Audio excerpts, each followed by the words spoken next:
Speaker, and I too rise from our side of the House to support the Agriculture and Food Safety Legislation Amendment Bill. And before I go into the substance of the bill, I'd like to just address some of the points that were made in terms of the reasoned amendment that were moved by the member for Ovens Valley, I believe, but that were elaborated on by the current and today's member for Lowen. Because the reality is, and the fact is, that most of the other industries across the food sector and agriculture sector actually already do have a fit and proper person test across the respective sectors. The test is already in place.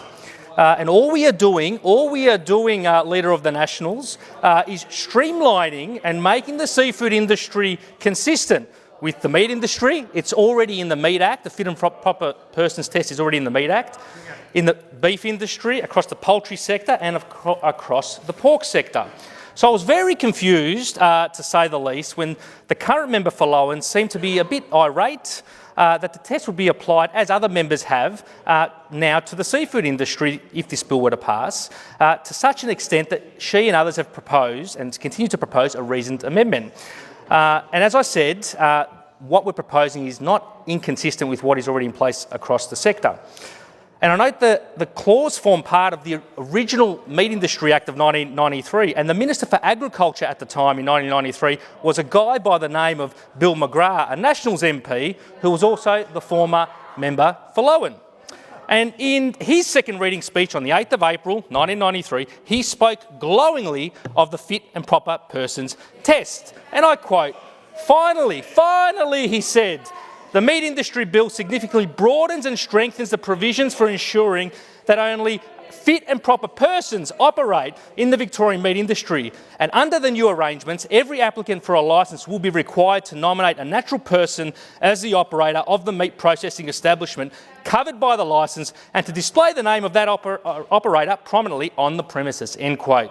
So it's curious and baffling to see that today's member for Lowen very much is arguing against the spirit of the original member for Lowen at the time who moved the fit and proper persons test into the then Meat Industry Act of 1993. It was good then, but it's not good for today. And in speaking to today's bill before us, the Agriculture Food Safety Legislation Amendment Bill, I'd like to also acknowledge the Minister for Agriculture, Minister Ros Spence, and her team for bringing this bill to the chamber.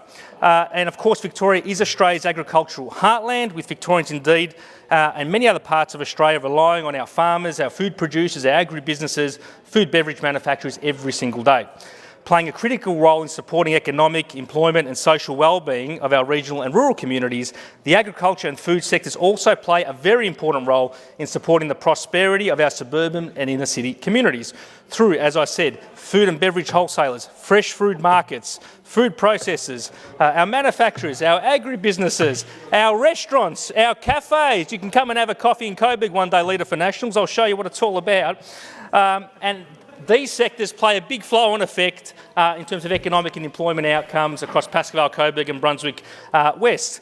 And that's why this bill is so important, building on many previous reforms designed to protect and sustain this important part of our economy in terms of agriculture and the food sector. Because, of course, along with our ongoing action to combat climate change, to strengthen the resilience of these sectors, the biosecurity legislation bill that we moved almost this time last year was also another example of our commitment to preserve and protect these sectors from risk.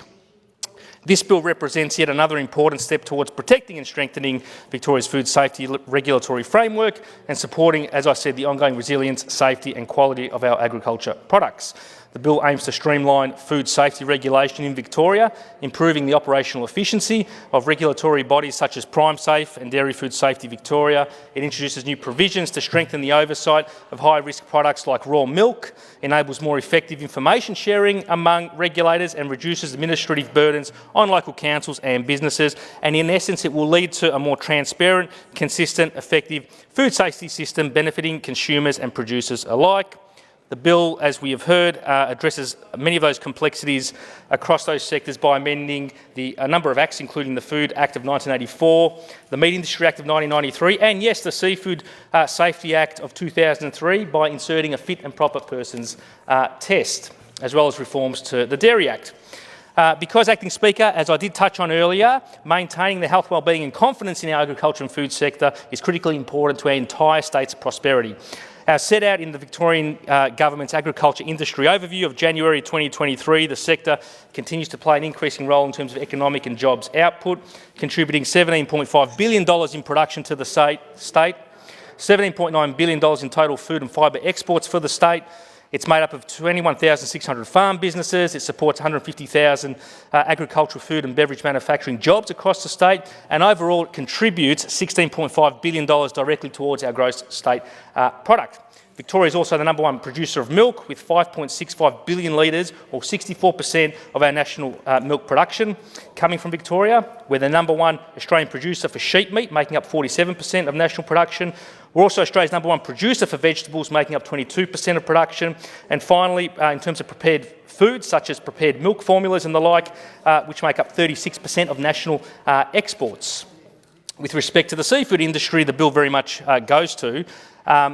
Our state's seafood exports were previously valued at $245 million, with Victoria accounting for around 17% of Australian seafood exports as of a couple of years ago.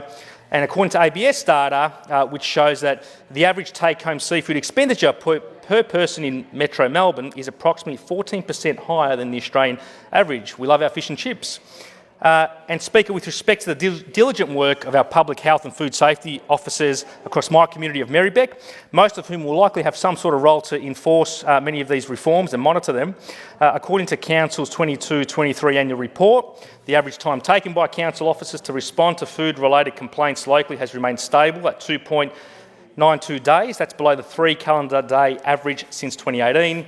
72% of identified food premises received a food safety assessment in 2022, an improvement on the previous year, and 277 non-compliance identified through assessments and inspections for last financial year of food premises, all of which 100%, Council says, were followed up to ensure compliance with relevant safety food standards having been since achieved. And I thank and acknowledge the CEO, Cathy Henderson, her team of officers for this diligent work in maintaining safe, hygienic standards across our local food outlets. And as I said from the outset, while rural and regional Victoria may be the heartland of our agriculture sector, it's very much our state's manufacturing sector, which has long been the vehicle through which the value of the sector has been leveraged and maximised.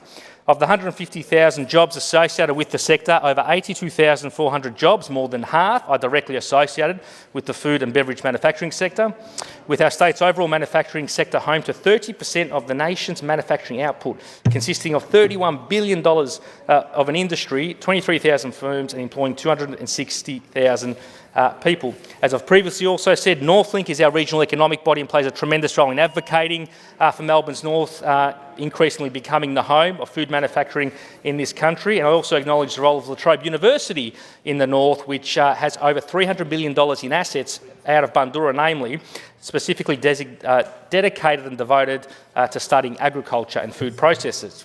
But along with these opportunities, also many current businesses in my community I'd like to acknowledge that really value add to the agriculture sector and provide an amazing array of local food and culinary offerings, employing many local people.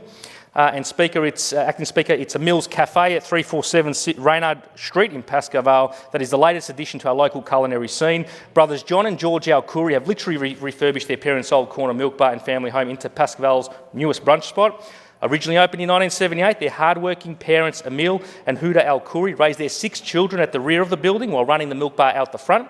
Years later, the brothers have come back to their roots and realised the dream, taking over the lease of the building they humbly grew up in, and now it really serves a beautiful Arabic, Middle Eastern, Lebanese influenced menu, utilising some of the very best produce from across the state. Down the other end of Reynard Street at number 202 is the gorgeous new cafe, 2 Franks in West Coburg, founded by sisters Angie and Chrissy, who, like yours truly, grew up on the Reynard Street corridor. 2 Franks draws on our suburb's long multicultural history to begin a new chapter where locals meet to share in their love of soul-filled food and hospitality. And the cafe is named 2 Franks because the shop at 202 Reynard Street was previously a butcher for many, many years, which I went to, living around the corner as a young kid. And it was owned by 2 butchers, separate butchers, by the way, who were both named Frank. Speaker, I've also had the pleasure to welcome the Minister for Small Business, Minister Suleiman, to my electorate to visit a number of local businesses, including Jack and Daisy's Cafe in Pascoe, Di Benedetto as well, in the lead up to Father's Day, and to celebrate their role in fostering a prosperous local economy. I commend the bill.